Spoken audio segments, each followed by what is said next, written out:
Hello everyone and welcome to the day 3 of the Propulsion Swimming Podcast, daily episodes during the Olympic Games, the Paris 2024 Olympic Games.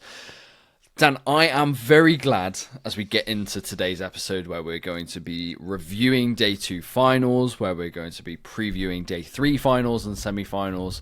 I'm glad we decided to put this episode up between heats and finals and not try and do something late at night straight after a final session, because as Brits, last night's final session was a bit of a heartbreaker. I needed to sleep on it and to get some emotions out before we start speaking.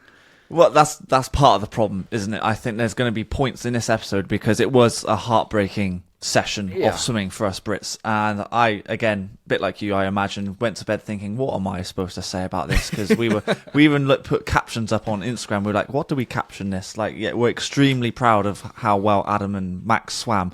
But my God, it's heart-wrenching for both of them. Yeah. So there might be points in this episode where we will be a little speechless because we just don't know what to say. But we will do our very best, of course. I mean, we put a video up on the main channel last night, and we were ready to put something up about Adam, and it will come. We'll put something in the works. Like, the script is there. We can readjust it after the Olympic Games and come up with something really, really good, because it's not just about what he's done in the pool. Yep. But I think we sat there for like an hour after the racing happened, just kind of in silence and just a bit flat, and just like, we ended up putting up a video about what Leon Marchand is. Could he be capable of?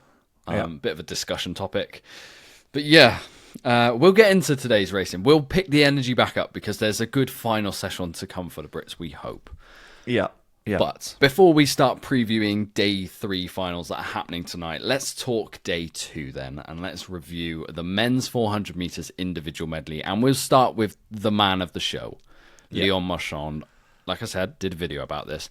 Yeah. For him to go a 4:02.9, an Olympic record, he now wipes Phelps off this event. Mm-hmm. He does, yeah. Takes some doing, given the amount of pressure that he must have faced. Like, that whole arena, I think, is 17,000 that were in there, were chanting "Allez, allez." I cannot believe the amount of pressure a swimmer would have faced, because the French swimming squad isn't even big. Like, it is all eyes on him. Yeah, him and Manadou on the last day as well. Yeah. I actually thought he really enjoyed the moment. Like, it didn't look like he was under pressure at all. He came out, the crowd obviously erupted, and he's just there smiling, soaking it all in, and then obviously he won the race. He jumps out of the pool, basically the same sort of reaction, hands in the air. Oh, it's great. Just amazing, the whole thing. And he just, obviously he's got this air of confidence about him. And he knew he was going to win. I think most people knew he was going to win, but the question was, how fast could he go? Questions about how slow the pool is, but actually a 4:02.9 is with a, let's say, a slow pool in asterisks, is actually really good. He's too good for the rest of the world at the moment, and it showed big time. I think you have to take into account the amount of pressure heading into that race on him. Like, it is essentially his first big finals. Like, I know he went to the Worlds and he set a world record in that final there. There was quite a lot of pressure on him to set that world record. Yes, there was, yeah. But this is different level. This is his first Olympic Games, his first Olympic final, and he gets the first Olympic gold. I think the gold is what matters now, and he's probably a freer man heading into the rest of this meet, which is a scary proposition if you're, well, the two breaststrokes now wide open. Yeah, we'll get to that. Yeah. Milak, I don't even know if he swims the 2-fly now. Given that the 2 breaststrokes so wide open, I'd pull out of the 2-fly and just go all hell for leather in the 2 breaststroke. Do you reckon? I actually think he's got a really good chance of winning both now, suddenly, just because of chin, which we'll get to. I mean, going back to his 400 IM, obviously we were discussing it and watching it at the time, and we were kind of wondering, is he going to hit this world record? The first split on the 100 fly looks good. I think he was underneath it, going off memory, and in the backstroke he was kind of off. But then still split, a 67 on the breaststroke. The first 50 of the breaststroke as well. We were just like, oh my God, he's back under he's it. On. And then kind of fell off a little bit. And then, I mean, he's still, a 4:02.9 is still an outrageous time for a 400 IM, you know, the second fastest time ever.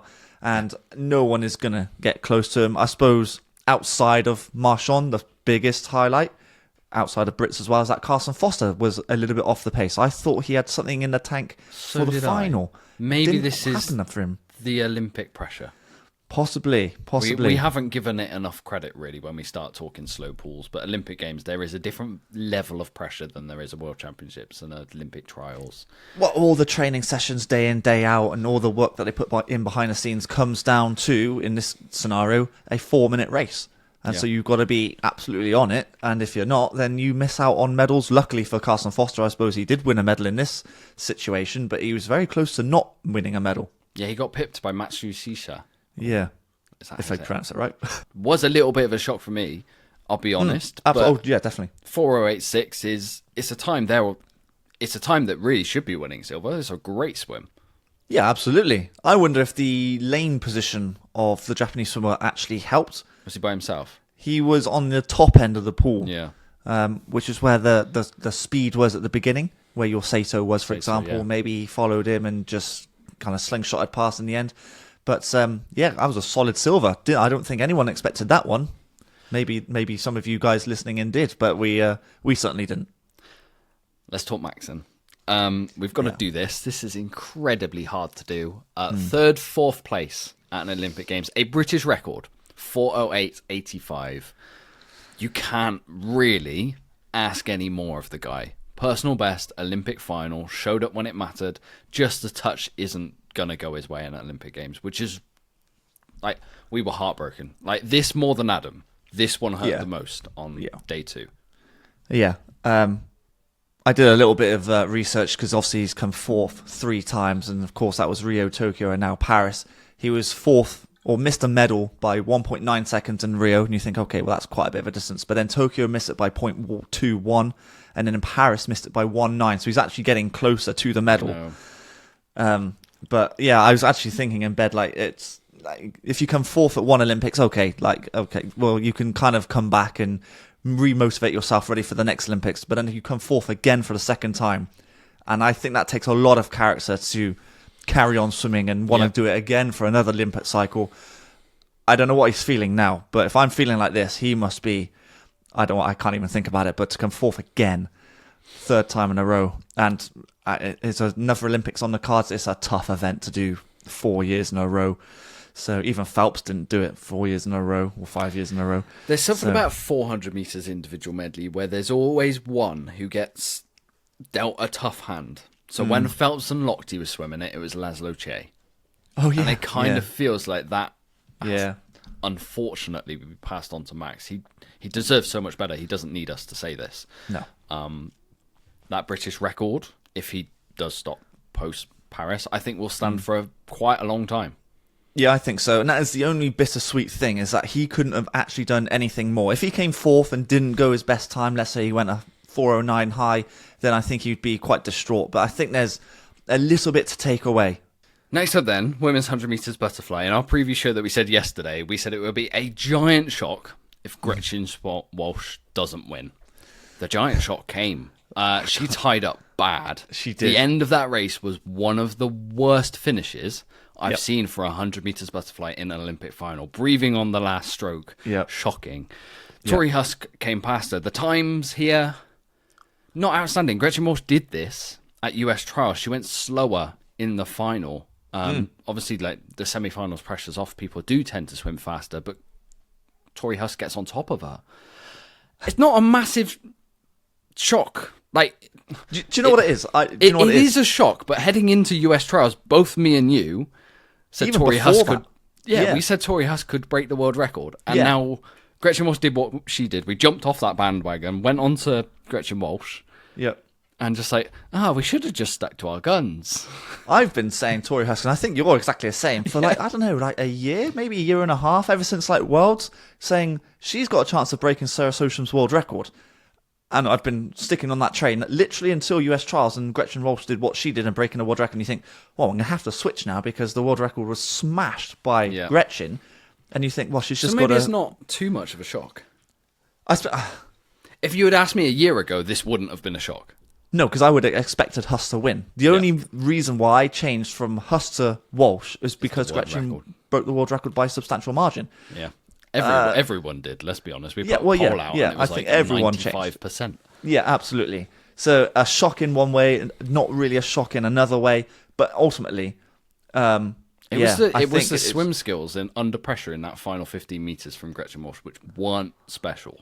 I actually think Gretchen Walsh she did really well in terms of she was quicker off the block. The underwaters were just as solid. The first 75, 80 metres were great. And then just, I don't know, got tense or just tied up, whatever happened.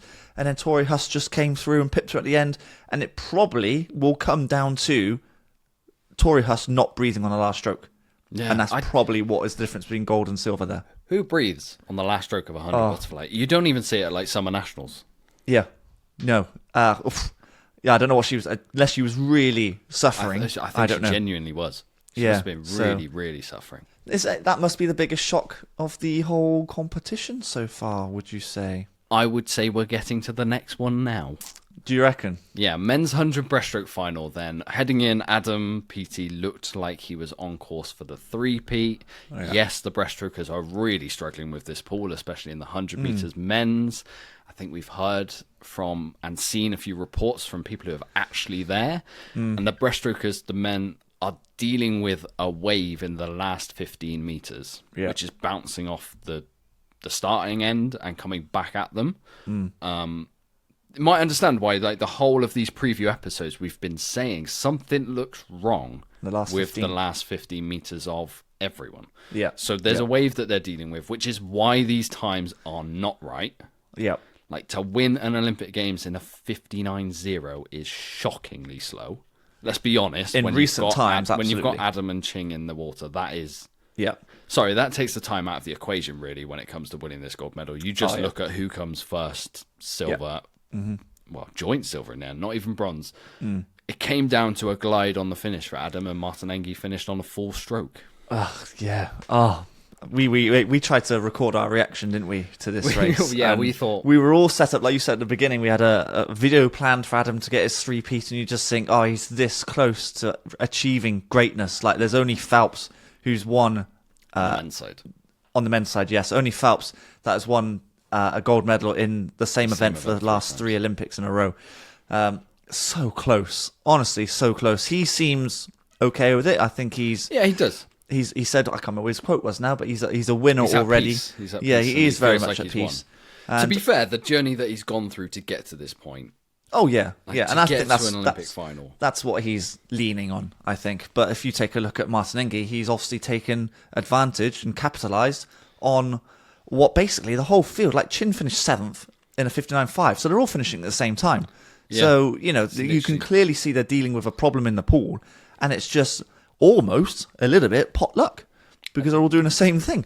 So, yeah, it's unfortunate, and actually in a weird kind of way, because I was bigging up Nick Fink for a while, and he actually manages to win silver. Like, okay, so I got a little bit of redemption, but massive upset. Martinenghi, 59.03 for Olympic gold. That is... slow, but good enough for gold on this occasion. We had a listener email come in this morning after this 100 metres breaststroke, and I kind of want to talk about it because you spotted it in the semi-finals. Martinenghi, when he dives in, does have a fly kick when he goes in, and there is another one on the pull-out. The video DQ system, which was really hot on day one heats, has disappeared. Yeah. I'm not saying he should have been DQ'd. I'm not an official, but there was something there that we spotted. So clearly they've stopped looking. Yeah, and I was actually quite positive with the fact that they were looking at the video analysis to make sure everything's playing fair. But I just think because they were so hot on it on the first day, that maybe they've tried to calm it down, and which is strange. But I noticed, what was it, the heats? No, I think it was the semi-final. Yeah. And it kind of dives in, does a little sort of shimmy, if you like. It's quite common for swimmers to do. Dressel's got it on his start, Ben Proud's got it on his. Literally, as you hit the water, there's a fly kick as you hit. Yeah, which is when there is on breaststroke. But we're not taking anything away from the gold medal. He deserves it. But it's something that I thought would have been picked up, if I'm honest. But yeah. Yeah, I don't think we need to talk about the video system moving forward. I think it's gone by look of things. It doesn't. Who knows? We could be saying this, and it's literally going to come back tonight in the women's 4 a.m. and pull off a shocker. Who I don't know. Maybe really it doesn't. Maybe. Okay, that is day 2 finals done. A bit of a gut-wrenching final session for us Brits. Yes, we get one on the board. We get a silver medal. But it felt like there was more to give, like a little bit like on day 1. It felt like there was a little bit more on the bone that just wasn't taken from the Brits. Like, as British swim fans, we're really going through it at the moment. Like, we should, in theory, like we should have medalled in that 4x1 men's yesterday. We should have Adam winning a gold. Max should have won a medal. So we should be on 3. At the moment, we've got 1 silver. Yeah, it's a tough one to take at the moment. But moving on to tonight's finals, I think we could win another medal, maybe 2, maybe 3. We'll see. Oh, that's punchy. That's punchy. Yeah. Let's go through the day 3 finals then, because we kick off with the women's 400 metres individual medley. We've had a gut-wrenching men's edition of this for the Brits. Freya Colbert goes in this one, and she's training partner of Max Litchfield. Yep. We've been banging this drum for a while now, literally since the turn of the year, that something is on the cards here for Freya. Yep.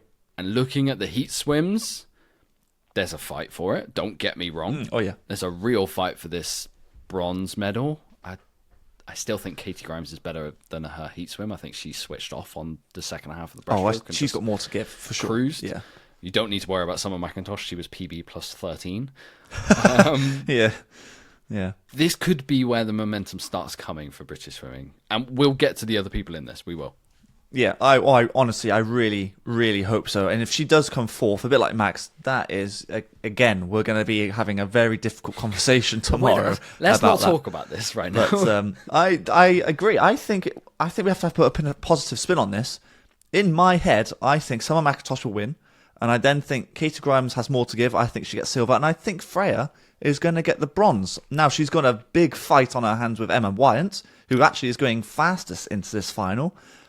But I think she can do it. Yeah, we were sat there watching these heats, and you thought Emma Wyant pushed the back half of this race fairly hard. Yeah. Which is why I'm quite confident. Freya's got a lot more to give. She is a very good freestyler. She is. And Emma Wyant's a very good breaststroker. So if Freya can kind of take advantage on the backstroke, hold her off on the breaststroke, and then she can get her on the freestyle, then, I'm trying to be as positive as possible here. I think Freya can get this. I think she can get the bronze. I don't think it's just going to be between Emma Wyant. Narita from Japan looked really strong in the freestyle leg of that one, so Freya's going to have to hold her off. And Ella Ramsey outside lane in the second semi-final again looked really strong until the freestyle leg, but she could have been backing off because she saw she was level with Summer McIntosh. I think at that point, if you're seeing that, you're just like, yeah, okay, job's done. Yeah, I mean, it was actually quite a difficult final to get into. Casey Shanahan sneaked into 8th. You had Forrester, Gobenko, Jackal, they all missed out. Yeah, Jackal was the shock for me because she hit a world junior record, literally at European Juniors a few months ago, and everyone was saying, well, suddenly she's a dark horse for bronze. She could beat Freya because she's gone it was a 4:34, and she's gone PB plus 10 and missed the final, which is a bit of a surprise. It is, but again, it's a first Olympics. You're not really usually going on average here. Like, most swimmers don't perform at their very best on their first Olympics because they're too busy trying to get used to the environment and taking in the experience. So maybe it's an Olympics too early for her, perhaps. But a shock either way, because that time of that she did for that European that World Junior record would have comfortably made the final. So yeah, that is a shock. But I think Gorbenko is also a shock as well, if I'm honest. Yeah. Should we talk Summer then in this final? World record. Wow. I think she's the first one who swims it in this pool. Do you reckon? She looks so good in the 4-3. Like, to give Titmus a run for her money in that looked really good. I kind of just have this confidence. If she would go in PB plus 13, and really, that was as easy a swim as I've ever seen. Yeah. I'm not giving up on optimism of world records. I'm not doing it. Well, in theory, what is the easiest world record that could be hit? Is it probably this one, I imagine now? Maybe I would have thought it would have been Marchand from yesterday, but he's just missed it. So yeah, maybe Summer. She's going to have to swim it by herself. Obviously, she's going to win this race by over 5, 6, 7 seconds. Yeah. Well, Katie Grimes has a very strong front half to the race, so you hope that pushes Summer on, and then Summer's breaststroke is the big improvement this year. Yeah, and it very much is. Yeah, as well as the underwaters off the starts and turns as well. Yeah, is she going to break this world record? I'm so much in question marks whether this pool is allowing these world records to be hit. I'm going to stay positive. I think she does do it. That swim that in the heats is difficult to read on anything because, like you say, PB plus 13 that's a warm up for her. So I'm going to go for a world record win with a Freya bronze. That's what I'm going for. 1, 2, 3, Katie Grimes silver, I presume. Yeah, that's the way I'm going. We're agreeing on that. Men's 200 metres freestyle final then. We've got 2 Brits in this one. We've got Matt Richards and Duncan Scott, and David Popovich is going in fastest. Some big names miss. Wang Sung Woo, Kim, two Koreans who we thought heading into this were really going to have their part to play. I mean, you didn't want to be in that first semi-final because Matt swam a 1:45.6. Oh man, we were on the edge of our seat. We were nervous. Yeah. Really nervous. It was a tough... He just didn't get the touch at the end, which hopefully he sets right in the final. Yeah. Can anyone get on top of Popovich? Because he swam a 1:43 this year. He's not swimming a 1:41. I don't even think he's swimming a 1:42 to win this. I think he's just going to concentrate on winning the race. Yeah. In his heats, in the semi-final swim, he did take it out pretty hard. Yeah. I think he took it out 50.8. So I think he can go lower. I think he will take it out faster than that in the final. I think he'll go 50 low. 50 low to 50 mid, something like that. Yeah. Yep. But it kind of plays into Duncan's hands really nicely because he's sat next to him and just watching him, which he will the whole way back because he's lane 5 and Duncan breathes to the right. And Duncan's last 50 of this season has looked like his Joker. It looks like... I don't know if because I'm British and I'm a British swim fan, obviously, but I honestly think Duncan Scott is the biggest talking point in this final here because he purposely came second to Popovich in the semi-final. Do you reckon he could have got over him in the semi-final? Yeah, I think so. And I think he purposely came second because he knew the layout of the pool, with lane 5 being obviously next to lane 4, but he breathes to the right, to which he would be then looking at Popovich on the final length. I honestly think he's done that on purpose. It's not what got him last time. I mean, last Olympic Games, what was he, lane 4 and breathed? He was lane 4, and he was looking at Dino, and of course he was coming back. But I think that might be the tactic. If he can stay with Popovich for the first, because he's going to look at him on the second 50, if he can stay with him on the first 100, split a 50.5, like you were saying, and then it comes down to like a final 50, and he's been looking good on that. Hey, there's an upset on the cards here. We're being very optimistic. I still think Popovich is heavy favourite. Oh no, he is favourite, absolutely. But I love if that's true, and Duncan's purposely positioned himself in lane 5 for this reason. He's done everything he can possibly do. I still think Popovich is favourite to win this, but if Duncan can do this plan, then he's going to challenge him for sure. I mean, he came back in these semi-finals in the 26.6, which is good.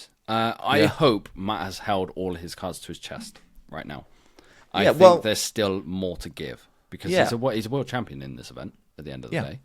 And he's gone 144.2, I think, to get that world championship status as well. His turns are good. His starts are incredible all of a sudden, so he's clearly been practicing that. It's just the pacing, I suppose, which maybe he is holding back. And again, being in that first semi-final is always a tough position, and they all finished roughly at the same point, but he finished 4th in it, which is just playing with fire, isn't it? Which lane's in? He finished going in the 7th, so he's going to be in a right outside lane 1. But I presume they're going to take it out harder in the final, which I think suits him because he needs someone to set that early speed because like Duncan, he's a back-end racer. So like in the semi-finals, he went out in a 51.1, which... It's not bad for a semi. It's not bad for a semi, but when you see that, you think, okay, it's a 1:45. Like Matt needs to go. You need to win or to medal in this. You need to go out sub 51. Yes, definitely, for sure. Which he can obviously do, and it's just whether he's now positioned correctly. He's got an outside lane, so you never know. And if this pool is creating more turbulence and more waves than normal, is an outside lane actually more beneficial because the water can then go out to the side of the pool? I don't know. Maybe I'm thinking about it too hard here. But either way, I think they've both got fantastic chances of medaling here. And I do think Duncan is more of the talking point here, as well as Popovich doing potentially going 43 or 42. But 43, I think, is I think 43 very much for him. Wins it. I 43? think it's 1 in a 43. I think so as well. It might be the same sort of times of what you saw in Tokyo. So your 44 lows is podium, and then I think Popovich goes 43. Yeah. We've talked very Brit heavy here, but there's obviously loads of other names that got a chance in this final. Luke Hobson, America looked like they have a 200 freestyler. He looked good actually as well. He came back really well in Matt's semi-final. Yeah.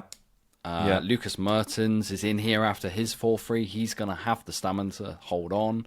Yeah, he's going to be one of the ones to take out fast. Max Giuliano from Australia, Danis Rapsis and Matsumoto from Japan. Like, this is it's a heavy field, isn't it? Quality final. It's a heavy field, and if you can finish on the podium in this field, you're doing very, very well. As much as we're bigging up Duncan and Matt, it's no plain sailing that they're going to finish silver and bronze here, because obviously Martins is absolutely flying at the moment, obviously from his 400 win. Luke Hobson looks extremely good in a semi-final. Maybe he's the one that could land on the podium as well, but then Martins, So it's tough. It's going to be exciting either way, and I'm really hoping we get at least one, and I'm hoping for 2 medals. Do we put a prediction to this? I'm not sure I physically can, because I'm too biased. Well, that's my problem. Because I was immediately going to go Popovich, Duncan, Matt. That's the way I was going to go. But I'm trying to think objectively here, and they're all the same. I just don't know. I don't know. Objectively, Duncan, Popovich? No. Genuinely, there's probably about 5 of them I think can make this podium. Men's 100 meters backstroke then. We've got a Brit in this one. And we were ready to jump off the check-on train after... Oh, I wasn't, but yeah, go on. Well, I was, after the heats, where he didn't show up. He just didn't show his hand. He just took it so comfortably. He does do this every now and again. He does, yeah. He doesn't mind swimming from an outside lane. I think he set his world record in an outside lane from memory. One of the more outside lanes, wasn't it? Like I think, lane 7 or something like that. Yeah. He's not the fastest heading in. Zhai Yu is from China, and Zhai Yu is fast to see by some way. It's over half a second. His start was ridiculous in the semi-finals, and he will be leading to 50. I have no doubt about that. Do you reckon? Yeah. He took it out probably so hard. Yeah. It's whether anyone can get near him. So this is just like the 200 free, actually, this is a difficult race to predict. I'm going to agree with you and say Zhai Yu is going to be leading at the halfway point. Under world record pace as well. I think he's going to really bomb it like he did in the semi and just hold on for grim death. 52.0 is good going. That might actually win gold, if I'm honest. And then you have your check-on who will come back at you. You have your Murphy who's going to outturn you. And then you've got Ollie who, hopefully, he can just do a PB. That's all I'm kind of hoping for here. If you can go a 52.5, puts you in the mix, and then you never know. There were some big names to misses, by the way, as well. There was some massive names that Ollie's beaten out. Hubert Koss, who went into the semi-finals fastest seed. Yeah, out. Hunter Armstrong, out. That one's a huge shot, given his 100 free form. I thought he was in incredibly good shape, but obviously he's been swimming freestyle. Yeah, well, maybe the focus has been that relay. The Americans wanted that win in the medley in the freestyle relay.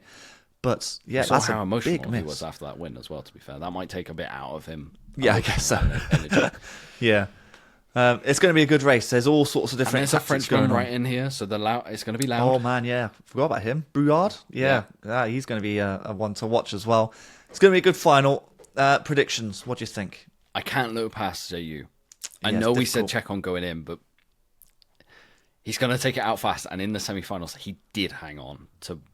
I thought he was fading, or I thought he would fade, but it didn't come. I just, looking at the time, 52.0, I think is a good enough for a gold. I think you win it with that. That's good enough for gold, so it's difficult to look past him. I'm going to stick to my guns and say check on. I think there is a little bit more to give, but I'm going to have to give Zhu the silver in this prediction now, because I would have said Murphy, but I think it's going to be Zhu now. And then Murphy bronze, I guess. I think Christou sneaks onto the podium as well. Oh yeah, I forgot about Christou. Yeah, I'll put Christou ahead of Murphy. I said going into Murphy struggles with the swim speed now compared to these guys, isn't he? The turns are there, obviously, and the start and the reactions, all that is there. It's the swim speed, and Christou has that definitely. Yeah, I thought Christou you might be right into the Olympics. Yeah, you might be right. I've said Murphy now, but I think you might be right. Women's 100 meters breaststroke then, that's the next final up. We've got a lot of them, actually, in this session. I know we had a very quick morning heat swim, but we got 5 finals tonight. Tatiana Smith was Schoonemaker, clear favourite. Genuinely clear favourite. She's hit 2 65-point flats in the heats and the semi-finals. I think she swims it again, she wins. I don't even know if you need to swim a 64. Tang... I think we've seen 2 swims from her now, and I don't know how she drops a second and a half to the swim she swam earlier on this year. Yeah, I mean, again, we haven't watched Tang swim, and technically she looks great, like very streamlined. It's so streamlined. It's really, really quite smooth, but in comparison to Smith, it's a very different kind of technique, isn't it? But I'm struggling. So she's 0.8 off what Smith has done in both the heats and the semi, and it doesn't look like there's much more left in the tank. Whereas Smith, maybe 65 is the limit because she's done it twice now, exactly the same time. Maybe she sneaks a 16.49 or something like that, but that's the same sort of time. She is a big favourite. She is a big favourite for me. And actually, her semi-final finish was horrible. She properly jammed the finish. So a 64 is definitely on the cards, actually. Okay. I think we need to talk about Mona McSherry then, because she's going into this second seed. We went into these Olympic Games saying, can Dan Whiffen win Ireland's first medal in the pool? Yeah. I think she's going to beat him to the punch. I really do. She's looked so good so far. I'm not sure her semi-final time wins it. I think she's going to have to set another Irish record, but I think she's got that in her back pocket. It is going to be, like, behind Tatiana Smith, it is going to be a dogfight for the podium. Oh, it is. Yeah. And actually, you might have a whole host of them go 65, 4, 5, something around that sort of region, of which they are all capable. So actually predicting this podium will be just as hard as the 2 previous finals we've just spoken about as well. So, I mean, can you believe it? Like, the big hype has all been about Dan Whiffen, but actually Mona McSherry might be the first Irish one to medal. Incredible. Like, that swim was really, really quite good as well. Pilato surprised me, actually. Like, she goes out in the first 50, but then actually she did come back. She holds on a little bit as well, you know. And then Ang Harrod, a little bit nervous about her on the first 50. I think I said about it yesterday as well. But the comeback speed is great. I'm nervous but encouraged, if that makes any sense. The first 50, she's going to leave herself a lot of work to do, and it's not going to look... If she swims it like she has swum it so far at this meet, she's going to leave herself with a little bit to do. Now, I wonder if that's her tactic right now, because at British Champs, she did take it out fast, and she did pay for it. Whereas here, her last 15 meters, even as we go towards the wall, usually me and you have been watching the middle lane, and then we're just, it's not that we give up. We don't give up on Ang Harrod, but we kind of lose picture of her. And then she comes through in the last 15 meters. So in that sense, if you're the fast finishing swimmer, you've got a chance of getting the touch like Martinenghi on Peaty. Yes. It's kind of a good position to be in, which I'm encouraged by the way she's finishing races. Yes. The start needs... I'm not sure if it's the start or just how fast she's taking it out. She needs to attack it a little bit more. Well, that's exactly what I said yesterday. The closing speed is not a problem. In fact, one of the fastest really in the field, actually, maybe apart from Smith. But, yeah, she's just got to go out that little bit quicker and just put yourself in the right position, and then just go for it on the last 50. Yeah, it's going to be interesting, and even though she's going in as 6th fastest into this final, she could very much, make a podium. But as can Mona McSherry, as can Pilato, Lily King, Tang, they can all make this podium, which makes this race extremely, extremely exciting. Yeah, we've been trying to predict podiums as we've been going through this meet.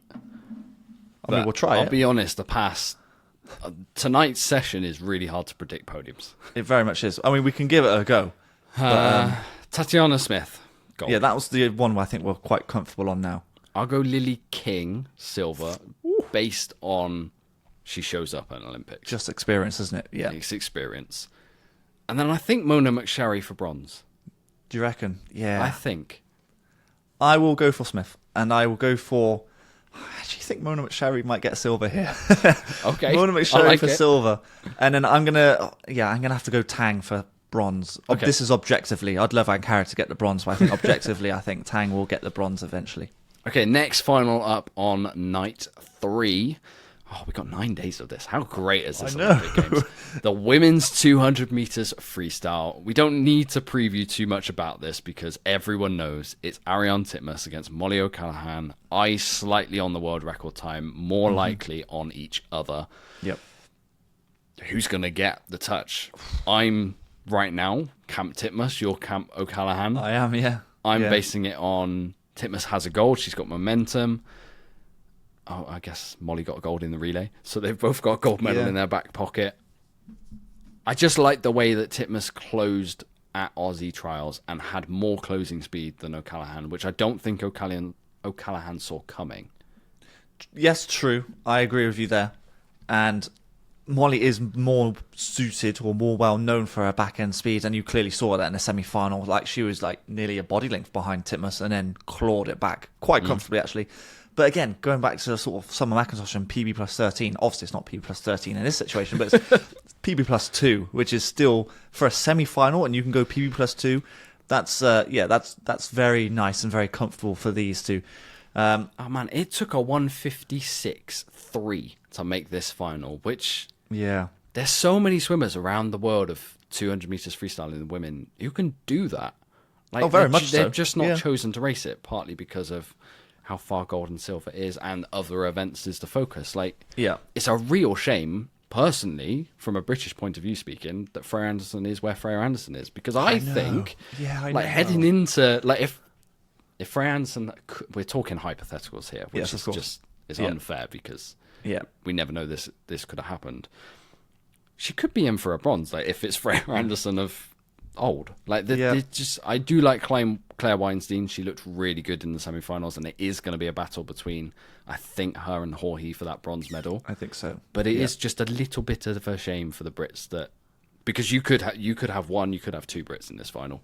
Really? Oh, easily. I think Freya Colbert could have easily made this final as well, but of course the focus will be 4 a.m., which is 4 earlier this session. Obviously.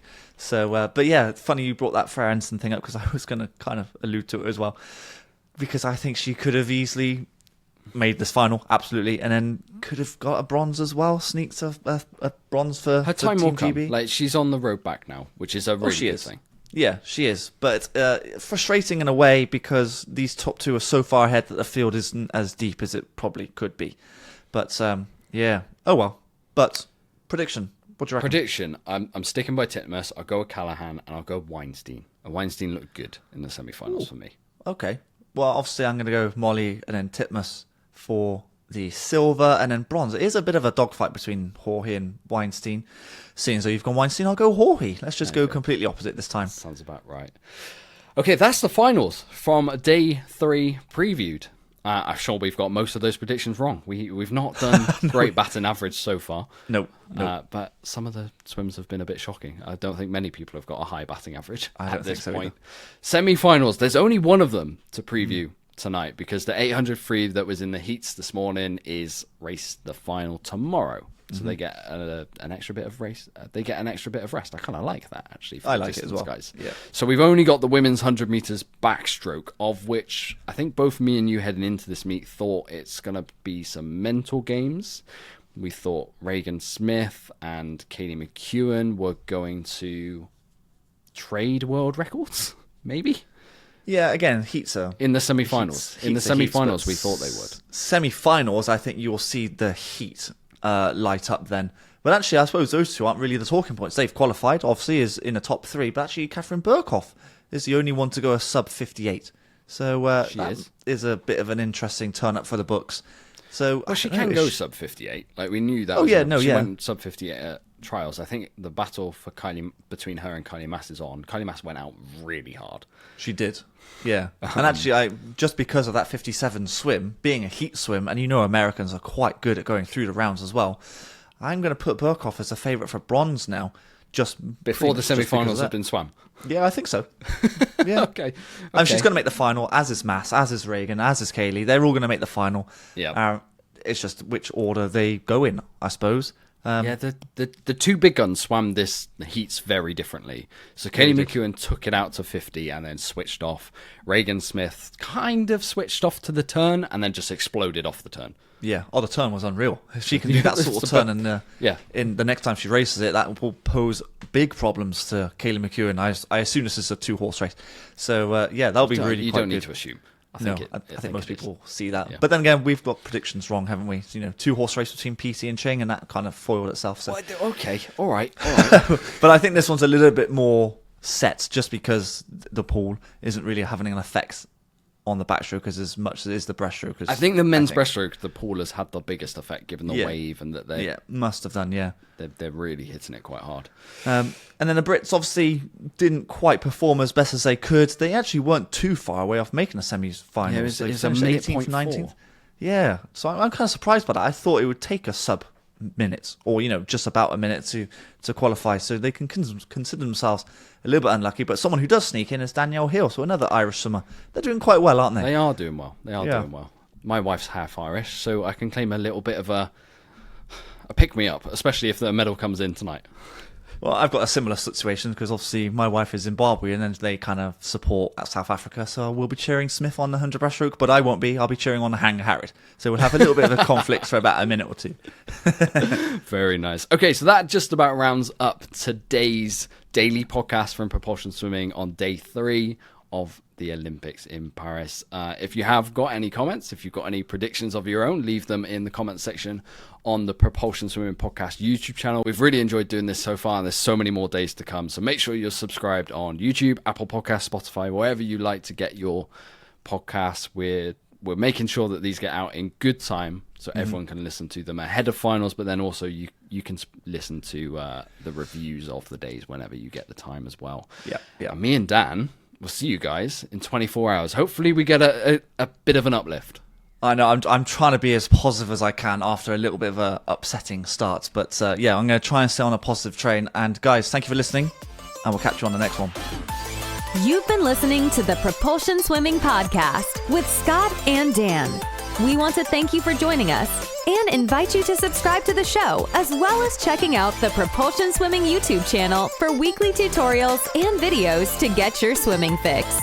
We will be back next week. Until then, we'll catch you on the next one.